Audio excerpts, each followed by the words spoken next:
Hola, muy buenos días a todos. Muchas gracias por acompañarnos esta mañana del martes 29 de enero. La Universidad de Guadalajara y el Hospital Civil de Guadalajara les agradece su presencia en esta rueda de prensa sobre el Congreso Internacional Avances en Medicina en su edición número 21. En esta ocasión tocarán el tema de del módulo de ginecología y obstetricia, así como del módulo de patología clínica. Para ello nos hacen favor de acompañar en el presidium el doctor Héctor Morales Villarroel, tesorero del CIAM 2019. Muy buenos días, doctor, ¿qué tal? Qué gusto saludarle. También nos acompaña el doctor Alberto Ballesteros Manso, coordinador del módulo de ginecología y obstetricia CIAM 2019. Muy buenos días. Es un gusto saludar a la doctora Aimé Corona Gutiérrez, coordinadora del módulo de ginecología y obstetricia CIAM 2019. Buenos días. También saludamos con mucho gusto a la doctora Esperanza Elizabeth Zuno Reyes, coordinadora del módulo de patología clínica CIAM 2019. Buenos días. Y le damos también la bienvenida al maestro Gustavo Rodolfo Rodríguez González, coordinador del módulo de patología clínica del CIAM 2019. Muy buenos días a todos ustedes, muy buenos días a quienes nos hacen favor de ver por el canal de prensa de la Universidad de Guadalajara en redes sociales. Vamos entonces a dar inicio a esta rueda de prensa escuchando la intervención del doctor Héctor Morales Villarroel.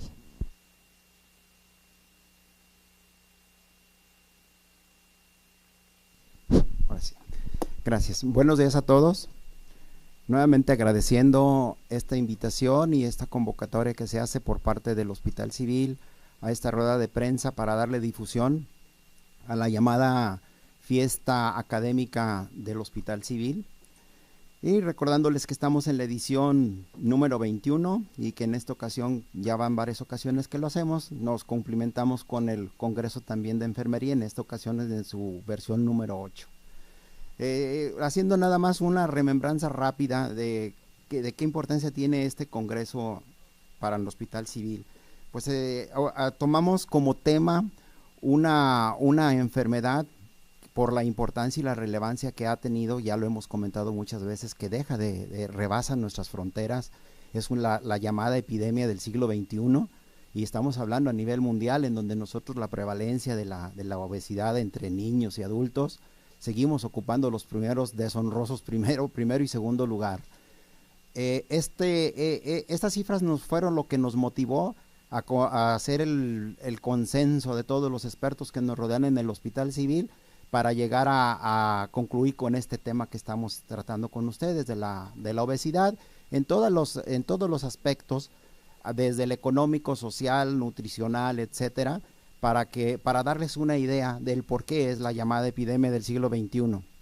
En otras ocasiones ya lo hemos mencionado muchas veces.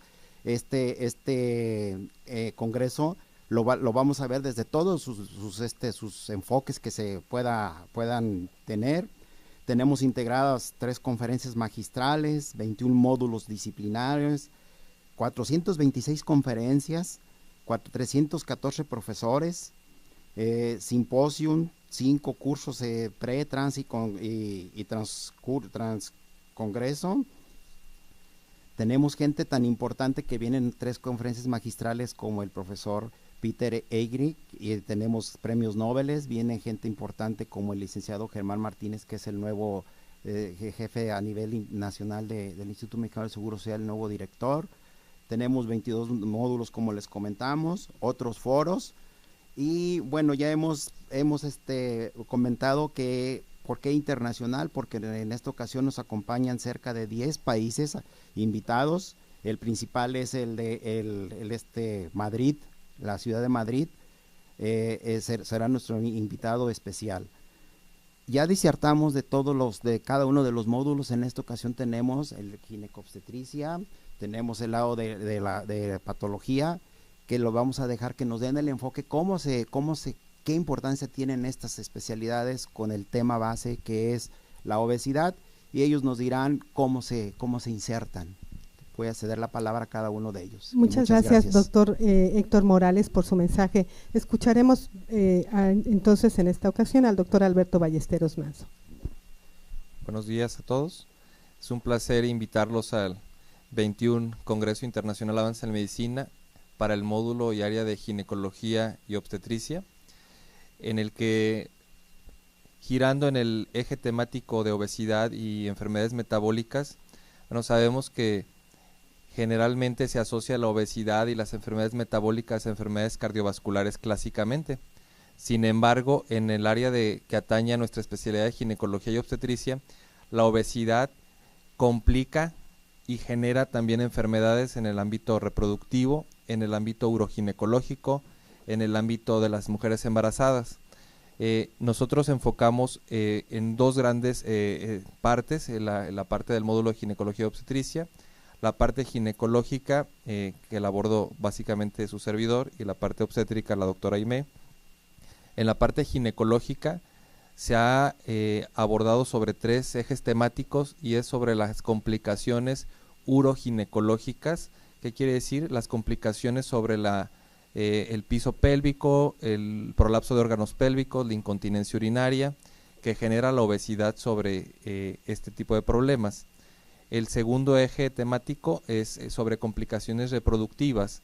Sabemos que la obesidad y las enfermedades que acompañan a la obesidad, como síndrome metabólico y diabetes, pues generan grandes problemas en la coordinación hormonal y en problemas de hemorragia ginecológica, que son las principales causas de consulta ginecológica: la hemorragia uterina normal, la anovulación, la infertilidad y el ovario poliquístico, ¿no?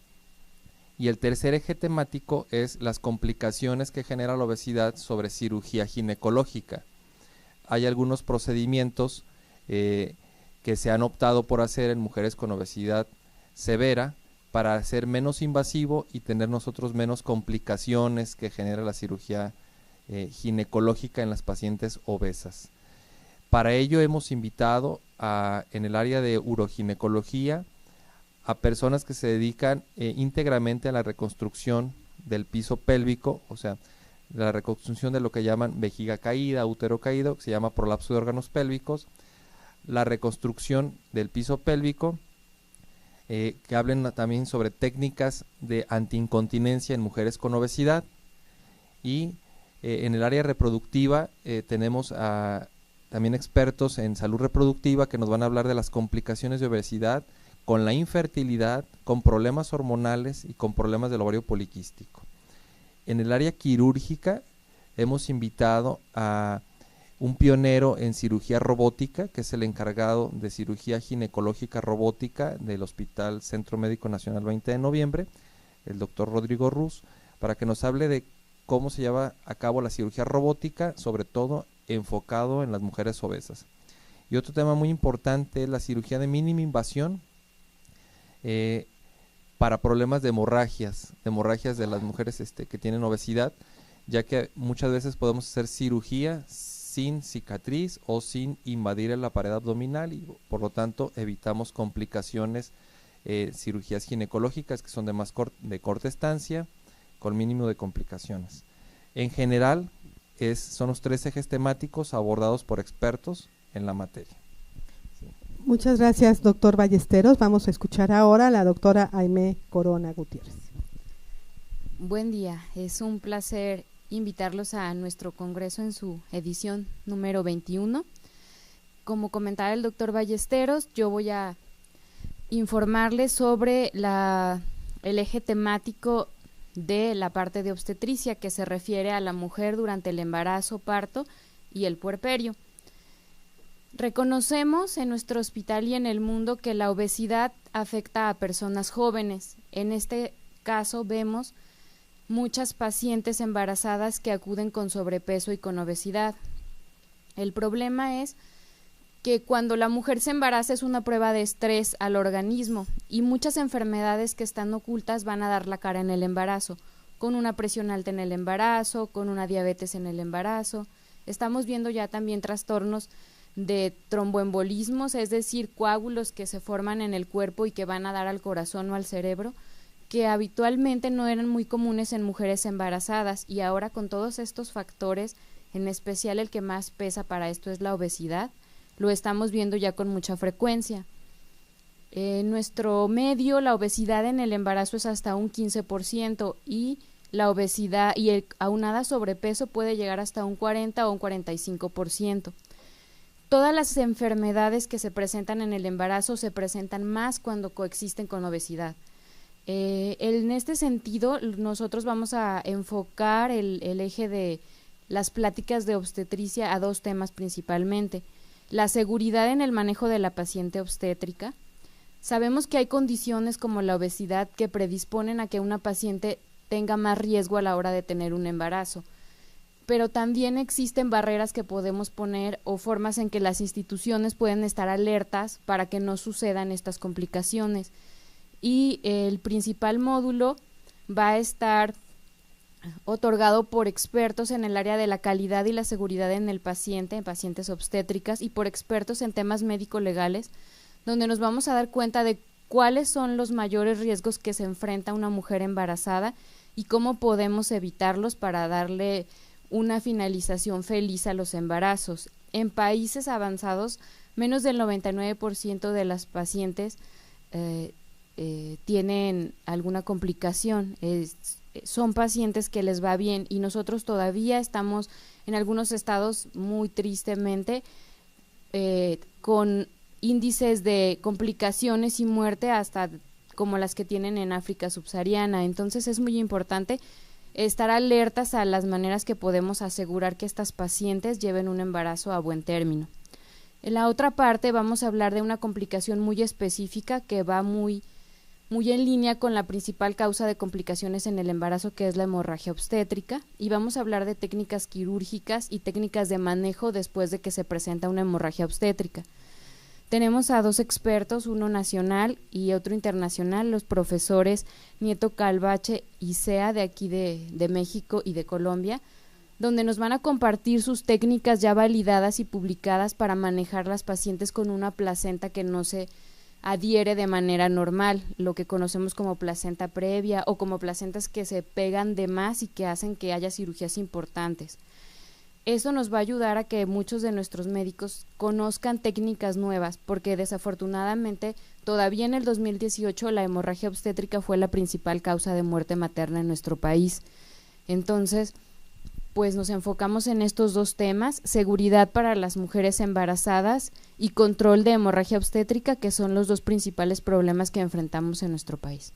Muchas gracias, doctora Corona. Ahora escucharemos el mensaje de la doctora Esperanza Elizabeth Zuno Reyes.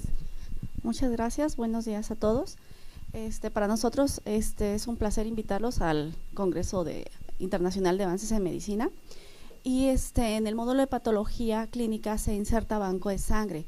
Como hemos venido escuchando, la obesidad y las enfermedades metabólicas generan mayores complicaciones en los pacientes en general.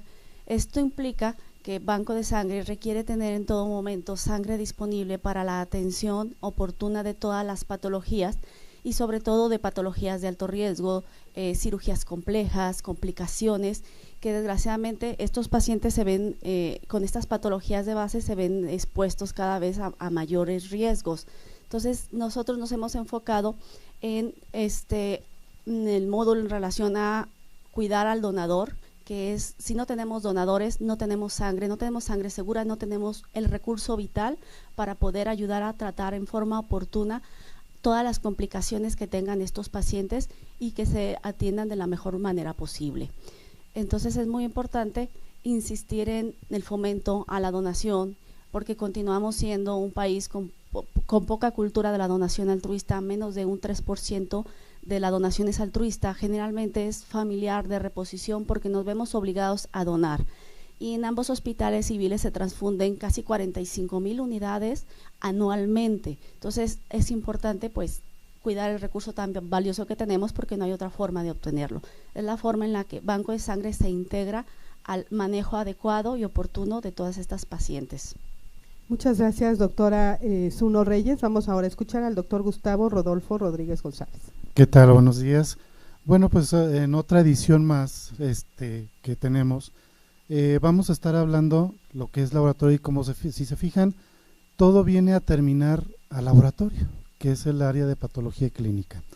Estamos hablando de que todas las patologías o todas las especialidades van terminando en el laboratorio.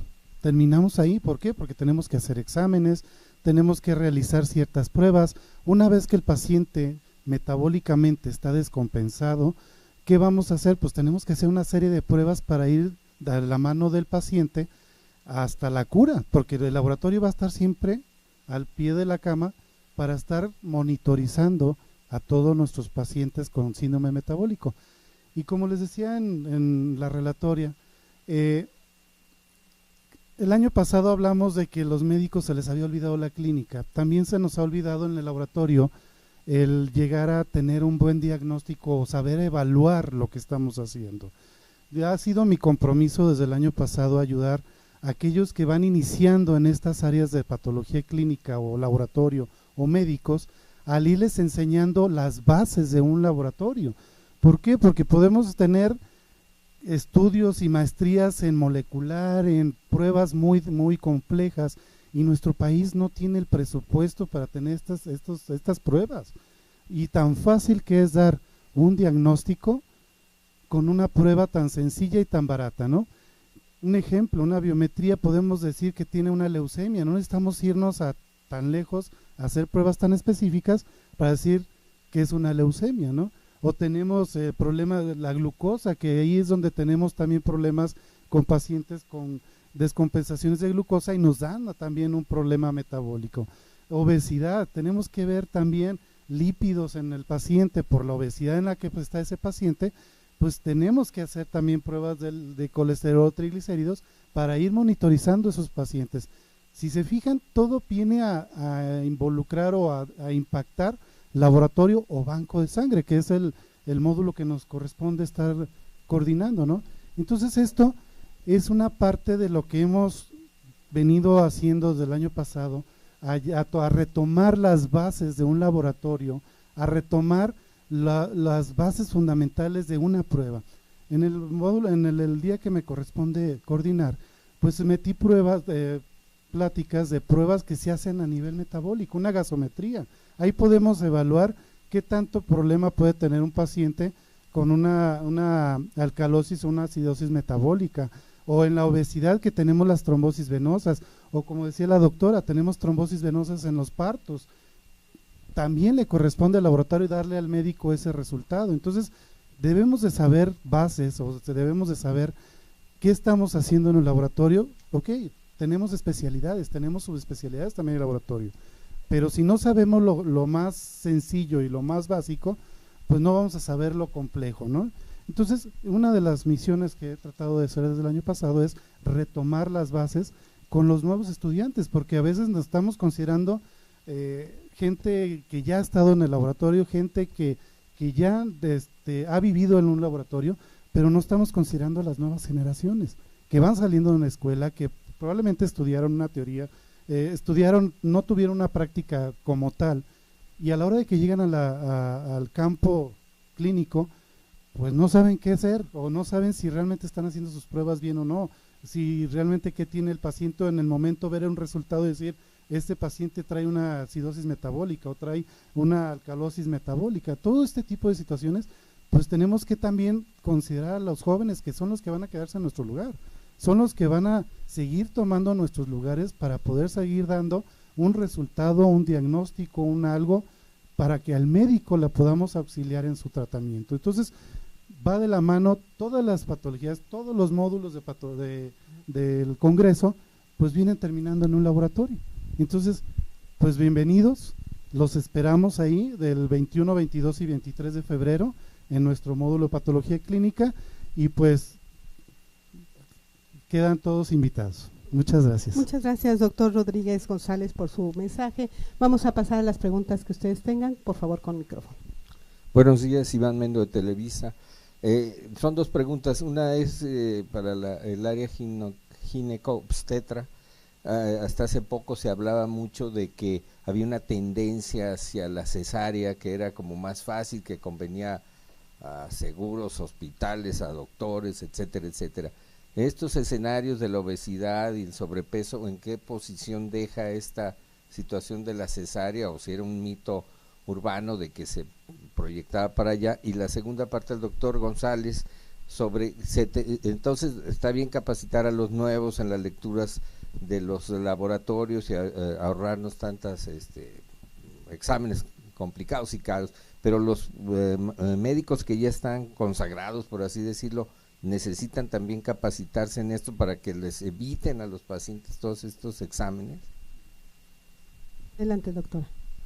Sí, atendiendo a la primer pregunta en relación a la tasa elevada de cesáreas, de hecho, la cesárea es una complicación de las pacientes con obesidad. Tienen mayor riesgo de tener una cesárea porque disminuye la posibilidad de que tengan un parto espontáneo o un trabajo de parto espontáneo, o aún teniéndolo, la posibilidad de que avance con éxito, porque los mismos tejidos que ya no son huesos, que es grasa, pueden evitar que este bebé descienda sobre el canal del parto. Además, las pacientes que tienen obesidad y que tienen una cesárea también tienen mayores riesgos de tener hemorragia durante la cesárea, de tener infecciones de la herida o de tener complicaciones de trombosis. Por lo tanto, nosotros siempre preferimos que una paciente con obesidad tenga un parto porque es más seguro. Es verdad que las pacientes con obesidad además tienen complicaciones del tipo enfermedad, como sería diabetes o presión alta, que también hacen que en ocasiones sea necesario hacer con más frecuencia una cesárea. Por lo tanto, es común que una paciente que tiene obesidad durante el embarazo o sobrepeso presente una cesárea.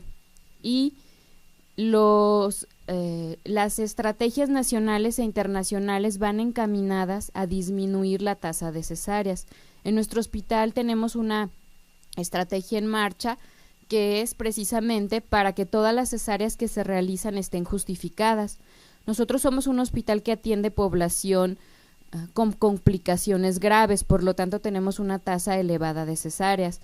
Sin embargo, nos esforzamos porque aquellas pacientes que se presentan sin una complicación que sea una indicación de cesárea, que tengan un parto, y que aquellas pacientes, aún teniendo una cesárea previa, que son candidatas para tener un parto, que asimismo lo tengan. Doctor. Vamos a hablar de eso, de los médicos que ya tienen altas jerarquías.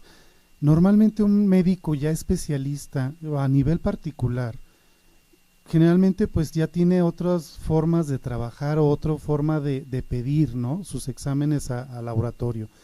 En el caso de nosotros, que somos un hospital escuela, nos corresponde enseñar a aquellos que van saliendo o van estudiando y que están tomando las bases fundamentales para hacer una práctica en lo particular.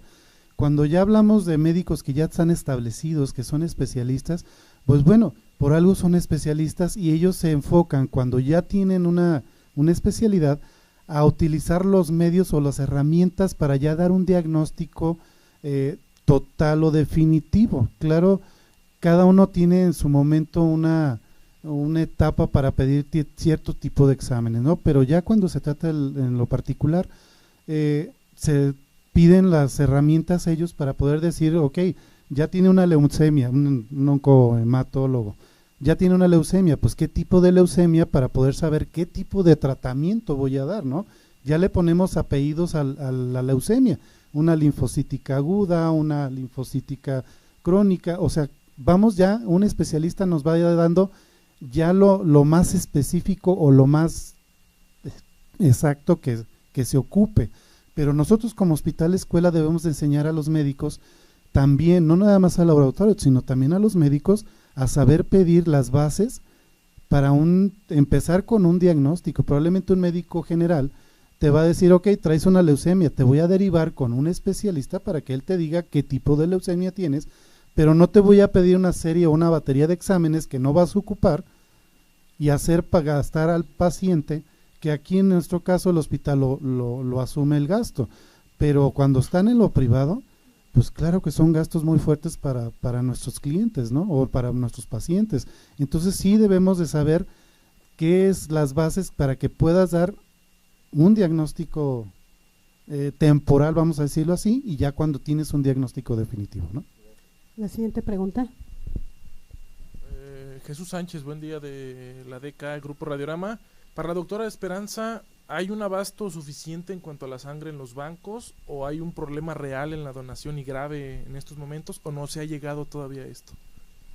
Generalmente se tiene un abasto suficiente de sangre, porque la donación es familiar o de reposición. Te van a operar, pues te piden tu donador, porque obviamente toda cirugía tiene un riesgo quirúrgico.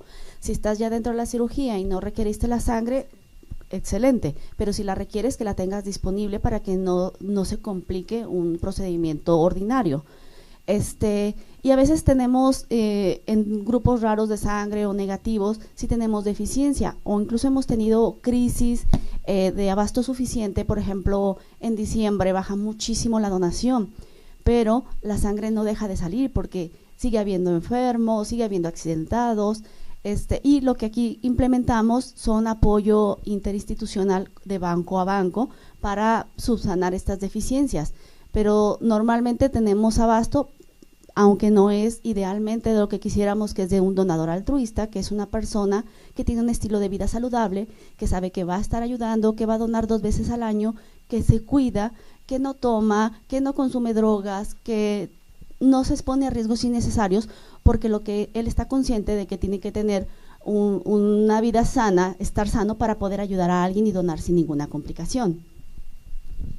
La siguiente pregunta. Isaura López del Occidental y Canal 44. De total de las embarazadas que acuden a los hospitales civiles, ¿cuántas están presentando sobrepeso y obesidad? Y de este porcentaje igual, ¿cuántas presentan lo que es presión alta, diabetes y trastornos tromboembosis, de lo que mencionaba? E igual, Jalisco ocupa los primeros lugares a nivel nacional en cuestión de muerte materna. La mayoría de las muertes podría atribuirse a esta situación que están enfrentando las mujeres, o también y si acuden a las consultas estas mujeres que tienen con esos factores de riesgo. Sí, bueno, son muchas preguntas. Vamos con la primera. La tasa de obesidad en las pacientes que atendemos en los hospitales civiles oscila entre un 15 y un 17%. Las pacientes con sobrepeso son 25-27%. De estas pacientes, hasta un 30% pueden tener complicaciones de presión alta, o hasta un 35 a 40% pueden tener complicaciones de diabetes en el embarazo. Las complicaciones tromboembólicas son menos frecuentes, pero en las pacientes con obesidad son el doble de las que no tienen obesidad. En general pueden ser hasta el 2 o el 3%. Esto se aumenta si no usamos medidas de prevención, que en este caso son medicamentos, que tenemos que inyectar después de que ocurre la cesárea o el parto en estas pacientes. Luego era lo del control prenatal. Es verdad que ha disminuido la cantidad de consultas obligatorias para las mujeres embarazadas. En algunas guías dicen que son 4, en otras dicen que son 5. En general, podemos decir que un 70% de las mujeres acuden al menos a 3 consultas de control prenatal durante el embarazo, pero eso nos deja con un 30% que pueden presentarse a su cesárea o parto sin haber tenido un control formal. ¿Qué quiere decir? Que algunas puede ser que de repente vayan al centro de salud una vez, o que vayan a una consulta a una farmacia de similares. Este tipo de pacientes están sufriendo de la falta de un control adecuado y sí pueden presentar con mayor frecuencia complicaciones graves. Y creo que seguía nada más la de la muerte materna. Es verdad que Jalisco es el 4º estado con mayor cantidad de muertes maternas en nuestro país. Sin embargo, ese es el número crudo de muertes maternas. Nosotros hablamos, para hablar de algo grave en mortalidad materna, hablamos de tasas. La tasa es por 100,000 o 10,000 nacimientos. En este caso, nuestra tasa como estado es de 27, 29, si mal no recuerdo, que es menor a la media nacional, que es de 32. Es decir, que como tasa no somos un estado que esté en los números principales de muerte materna, al contrario, estamos por debajo de la media nacional. Tenemos por otro lado desafortunadamente a Chiapas, que está en un 70 de tasa contra nosotros, que somos 27. Entonces, pues esto nos habla de estados donde de verdad hay disparidad y donde se tiene que trabajar. Nosotros somos un estado que definitivamente tiene que trabajar, porque siempre se busca una tasa de muerte materna de 0, no queremos que se nos muera ninguna, entonces cualquier muerte materna implica que hay que trabajar. Se ha estado trabajando, nosotros somos un hospital que trabaja mucho con la Secretaría de Salud para mejorar las condiciones de las mujeres. Sin embargo, pues como ya lo mencionaba, el primer nivel es un lugar, un área de oportunidad para detectar los riesgos que hay en el embarazo y tratarlos y buscar una atención adecuada y oportuna en un momento importante. Gracias, doctora. Vamos a la última pregunta. Sí, si me permite, sí, vamos doctor, a adelante. agregar un poquito a lo que dice la doctora en relación a la mortalidad materna. No hace muchos años, a nivel mundial nos llegaron a comparar con Islandia o Finlandia, que tenían el 1% de mortalidad materna. Mientras nos comparaban, nosotros teníamos allá el 50, el 60% real a nivel nacional. Los esfuerzos que dice la doctora de que se han hecho a nivel de salubridad y de todas las instituciones, ya ha habido un descenso muy importante. Claro que tenemos, ustedes lo saben perfectamente bien, estados muy pobres que no hemos llegado a impactar lo suficiente, pero en general como país sí hemos logrado disminuir esa tasa tan importante y tan impresionante que teníamos no hace mucho tiempo. Estábamos el 70% general, con todo lo que se ha hecho que dijo la doctora, y no nomás aquí en Nuevo León, en otros estados, sí hemos ido con una tendencia a la baja. Nos falta mucho, por supuesto, como nos falta mucho en la donación, y ese es por eso que se intentan hacer este tipo de congresos para motivar y educar a mucha gente para que nos ayude a poderla ayudar. Gracias, doctor. La última pregunta. Mayra Carrillo de Canal 7. En el tema de la donación de sangre, muchas personas no acuden por la cuestión del tiempo. ¿Cuánto me voy a tardar? ¿Es rápido o si se llevan toda la mañana ahí en el Hospital Civil de Guadalajara? Y además, ¿cuáles mitos se tendrían que quitar ya en cuestión de donación de sangre, tatuajes o cuando una mujer está en periodo, no sé, si nos pudiera decir? Sí, mira, el promedio una vez que se captura el donador es de 2 horas en lo que se atiende. Si eres donador altruista, pues tienen trato preferente y cuando mucho es 1 hora, pero ya hasta desde que llegan se le toman sus datos. Es un proceso complejo porque obviamente hay que investigar factores de riesgo para obtener sangre segura. Entonces se hace un examen de laboratorio que se hace lo más rápido posible, se les hace una evaluación clínica, se les saca la sangre, se les proporciona alimentos y se tienen que quedar en reposo un rato porque los vigilamos en todo momento. Entonces no puede ser tan sencillo, en sí el proceso en el cual le sacas la sangre no es más de 15 minutos, pero pues obviamente tienes que tener todas las fases completas y hacer la selección lo mejor posible del donador para el mínimo de riesgos. Además de que se analiza toda la sangre para hepatitis B, C, VIH, sífilis y brucela y se hace pruebas de biología molecular en ambas unidades hospitalarias que no se hacen de cajón en los demás bancos. Esto da todavía más seguridad en la sangre que se transfunde. Entonces, el proceso es entre 1 hora y 2 horas al momento de captura. Tenemos un máximo de 130 fichas y pues también depende de cuántas personas haya en el momento en que acuden. Se abre los 365 días del año en ambas unidades hospitalarias. Entonces, bueno, tratamos de tener lo más amplio posible los horarios, tratando de que se facilite lo mayor posible. En cuanto a los mitos, si tienes un tatuaje y ya tienes más de 1 año con él o una perforación, no hay ningún problema, o sea, se puede evaluar al donador y si es candidato puede donar. Si estás también en periodo menstrual, siempre y cuando hay personas que no tienen ninguna sintomatología asociada al periodo menstrual, es decir, no se marean, no se sienten mal, es como cualquier otro día, se pueden evaluar y si están bien en condiciones clínico-laboratoriales son aceptadas como donadoras. Entonces, más que nada depende pues de los probables factores de riesgo que tengan para transmitir alguna enfermedad a través de la transfusión. Si no tienen esos factores de riesgo, son aceptados como donadores. Muchas gracias, doctora. Muchas gracias a todos ustedes por la difusión que hagan del Congreso Internacional Avances en Medicina en su edición número 21. Muchas gracias. Que tengan un excelente día.